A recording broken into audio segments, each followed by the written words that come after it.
Welcome to Probability Puzzles in R. In this course, you will gain practice with basic probability concepts and learn new techniques as well by exploring probability puzzles and solving them with R. The puzzles come from a variety of sources, including games with dice, poker games, and classic problems that you would likely encounter in a standard probability course. The puzzles are organized in this course thematically, with the first chapter containing puzzles that may already be familiar to you.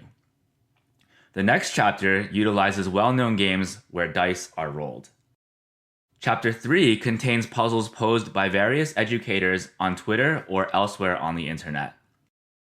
Finally, in Chapter 4, we explore some questions in poker, including Texas Hold'em and other scenarios. Each puzzle has different challenges, and our exercises will ask for a mixture of simulated and exact theoretical solutions. For example, in the Yahtzee exercises, we will use combinatorics to solve for the probabilities of achieving various dice combinations. Conversely, in the birthday problem, we will simulate random birthdays and observe how frequently a match is observed to obtain an estimate of the true probability of a match among any given number of individuals. To assist with our tasks, we will use some built-in combinatorics functions. The factorial function calculates the product of a given number and each integer below it down to 1. The choose function will calculate combinations for us. For example, choose 5, 3, also pronounced 5 choose 3, is the number of ways to choose 3 objects out of 5, and follows this formula using factorials. A simulation is a random generation of a process that mimics the actual situation of interest. For example, we can select an object at random using the sample function, or simulate a coin flip using the rbinom function.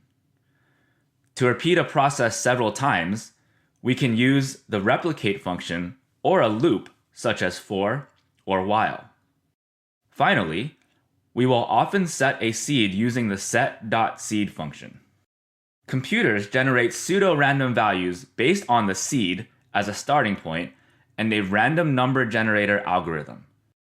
The code will still run without setting the seed, but doing so leads to the same output each time the code is run. In this course, setting the seed is useful for answer checking, and in real-world applications, it ensures replicability. Consider this for loop, which uses the sample function to draw 2 numbers at random from the set of integers 1 to 6, and then sum them, a process equivalent to rolling 2 ordinary 6-sided dice. With the loop, it is performed 10 times.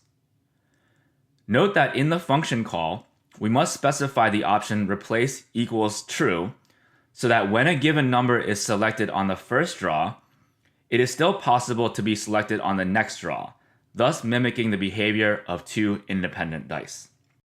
Additionally, we may want to store these results. Here, we define a variable called rolls as a vector of 10 NA values, and then the for loop fills them in as the index I goes from 1 to 10. Some puzzles will require writing functions. Consider the following function, which takes an input value, cubes it, and returns the answer. Running this function on the value 10 produces the answer 1000. Let's get started.